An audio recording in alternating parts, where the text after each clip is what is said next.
दोस्तों, सिंदूर हर शादीशुदा स्त्री के पास होता है। मात्र सिंदूर से पति होगा वश में। यकीन नहीं हो तो चुपचाप करके देख लो। देखिए दोस्तों, जब रिश्तों में पहले जैसी मिठास न रह जाए, जब रिश्ता पहले जैसा न रह जाए, वो जिसके साथ 7 जन्म तुमने साथ चलने का स्वप्न देखा हो, वह बात बाद में तुम्हें लज्जित करे, अपमानित करे। तुम्हें एक बात तो पता है कि यह रिश्ता अब बहुत ज्यादा दिन तक चलने वाला नहीं है। फिर भी यह रिश्ता फिलहाल तो जुड़ा हुआ है, और जो जुड़ा हुआ है उसे टूटने से बचाने का हर मुमकिन प्रयास करना चाहिए। दोनों पक्षों के जो 2 इंसान इस रिश्ते को जोड़ने का वचन लिए थे, साथ ही चलने का वचन लिए थे, यह नैतिक दायित्व है कि इस रिश्ते को दोनों मिलकर बचाने का प्रयास करें। कई लोग ऐसे जीवन में आते हैं जो यूं तो बहुत खुश दिखते हैं। आप दोनों को देखकर उन्होंने भी प्रयास किया था, आप दोनों का रिश्ता जुड़ा, परंतु आप वह हर मुमकिन प्रयास कर रहे हैं कि आप दोनों अलग हो जाए। क्या कहूं कि आपके दुश्मन आपके अपने ही है, और ये बात आप जानते भी है। आपको साक्षात पता है कि कौन कौन है जो इस रिश्ते को तोड़ना चाहता है, परंतु क्या करे कर ही क्या सकते हैं।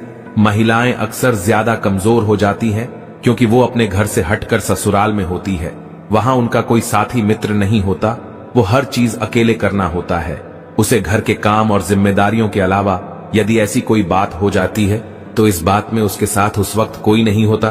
तो जहां चैलेंजेस महिलाओं के लिए समाज देता है, उसके साथ साथ ये रिश्ता भी दे देता है, और ऐसी स्थिति में ज्यादा करके महिलाओं को ही ये रिश्ता निभाना भी होता है।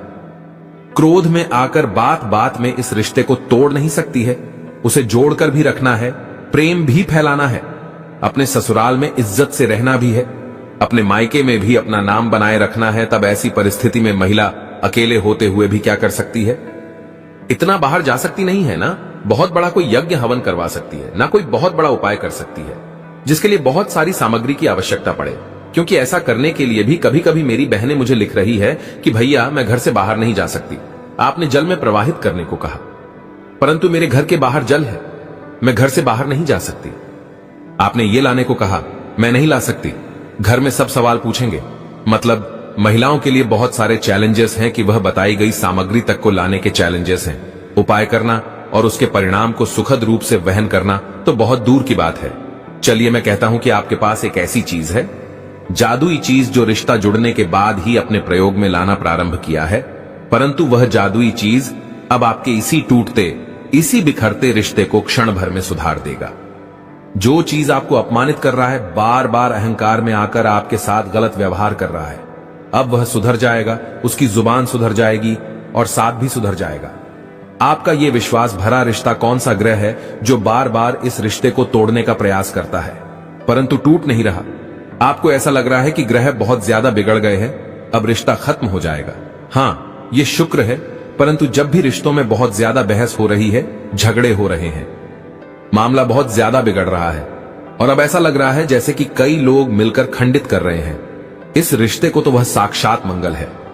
आज मैं आपको एक ऐसा उपाय बताने जा रहा हूं जिसमें शुक्र और मंगल एकमात्र उपाय से सुधर जाएगा, संवर जाएगा ना।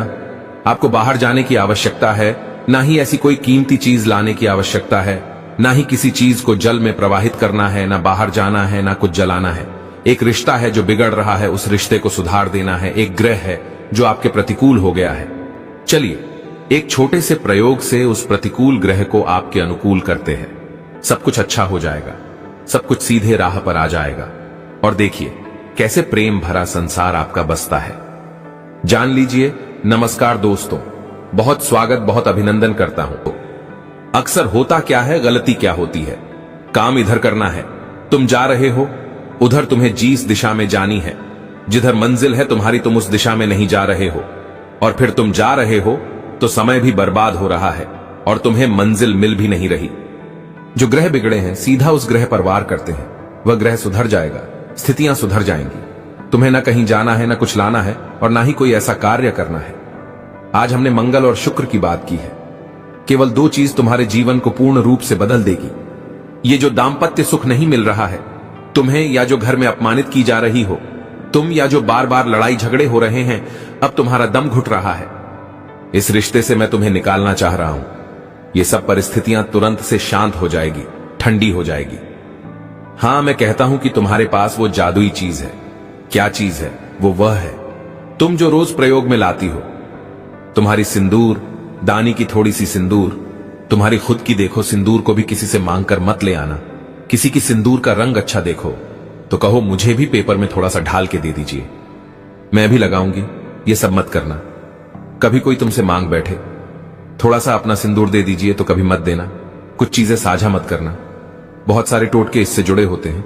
कौन घर जाकर आपके सिंदूर के साथ क्या करेगा वास्तव में आप जानते ही नहीं, और ये सब उसका भी परिणाम होता है। खैर ये अलग बात है, किसी ने कुछ किया कराए कर दिया, वो तो अलग बात है। 5 लौंग ले लेना। शुक्रवार की रात्रि को किसी भी माह के शुक्ल पक्ष के शुक्रवार को चुनना। कृष्ण पक्ष में कोई भी उपाय न करें। 5 लौंग ले आना, खरीद कर ले आना। पहले से लिए हुए पैकेट से भी निकाल सकती हो, परंतु किचन में जिसे लगातार खाया जा रहा है जीस मसाले के दानी से, उससे मत निकाल लेना। पूजा रूम में रखती हो तो वहां से ले लेना। शुक्रवार की रात्रि हो, 6:30 बज जाए, शाम के गोधुली बेला बस पार हो, सूर्यास्त तो हो, वो जो टाइम होता है जिस वक्त महिलाएं दिया बातें करती हैं। घर में बस उसी वक्त 5 लौंग और अपनी सिंदूर दानी, जिससे तुम प्रतिदिन सिंदूर अपनी मांग पर लेती हो, वह लेकर पूजा रूम चली जाना। कोई स्पेशल देवी देवता के सामने नहीं खड़े होने, जहां तुमने मूर्तियां तस्वीरें लगाए रखी, बस वहीं खड़ी हो जाना। 5 लौंग को एक एक करके सिंदूर दानी खोल लेना। अपने पार्टनर का नाम ले लेकर 5 लौंगों को सिंदूर में बिल्कुल अंदर डाल देना। बिल्कुल सिंदूर, फिर ऊपर से ढक देना, दिखाई ना दे। 5 लौंग को 5 बार अपने पार्टनर का नाम लेकर रख देना।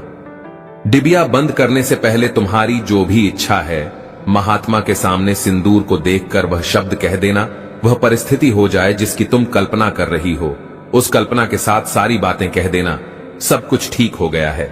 अब मेरा पति मुझसे बहुत प्रेम करता है, मुझे कभी अपमानित नहीं किया जाता, वह मेरे साथ चल रहा है, वह मेरे सुख दुख का साथी है और हम दोनों साथ में बहुत अधिक प्रसन्न हैं। ऐसा कहकर सिंदूर की ढक्कन को बंद कर देना और पूजा कमरा में रख देना, वहीं रख देना। अगले दिन शनिवार को जब तुम प्रातः स्नान करके पूजा करने के लिए आओगी तो पूजा पाठ कर लेना और उसे इस सिंदूर की दानी को खोलकर इसके सिंदूर को पूर्व की दिशा की ओर चेहरा करके अपने पार्टनर का नाम लेकर ही अपने मांग में भरना। ये तो एक दिन की बात हुई, और उसके बाद इस सिंदूर को लेकर अपने कमरे में चली जाना और ये वही रहेगा। अब ये लौंग कम से कम 21 दिन और अधिक से अधिक 43 दिन तुम्हारे सिंदूर के अंदर रहेगा। खत्म हो जाए, सिंदूर कम होने लगे, तुम ऊपर से भर देना, लौंग मत निकालो। 43 दिनों के बाद इस लौंग को तुम निकाल देना, कागज में मोड़ देना और किसी भी ठंडी जगह पे, अब देखो ठंडी जगह क्या होती है, पौधे के गमले जिसमें रोज पानी पड़ते हैं, उसे खोदकर तुम इसे अंदर डाल सकती हो, और नहीं तो नदी या कोई भी जल। अब जिन बहनों को बाहर जाने से समस्या है, जल में नहीं कर सकती, प्रवाहित वो घर में कोई भी प्लांट लगा रखी हो, उसके गमले में फूल पौधे में जिस पे रोज वो पानी डालती हो, अंदर डाल देना या जल में प्रवाहित कर देना। देखो स्थिति कैसे ठंडी हो जाती है, देखो कैसे मामला ठंडा हो जाता है। सब कुछ ठीक हो जाएगा और तुम्हारा पति रहेगा। तुम्हारे वश में अवश्य करें और अपना अनुभव मेरे साथ अवश्य साझा करें। जो गुस्सा कर रहा है ना, तुम पर जो क्रोध कर रहा है, तुम्हें पर इस रिश्ते को बार बार तोड़ने की धमकी दे रहा है, देखो उसकी स्थिति क्या होती है। और पेपर में तुमने जो लौंग फोल्ड किया था, उसे खोलकर सिर्फ लौंग को डालना, ठंडे जरूर करे, अपना अनुभव मेरे साथ साझा करे। बहुत बहुत धन्यवाद।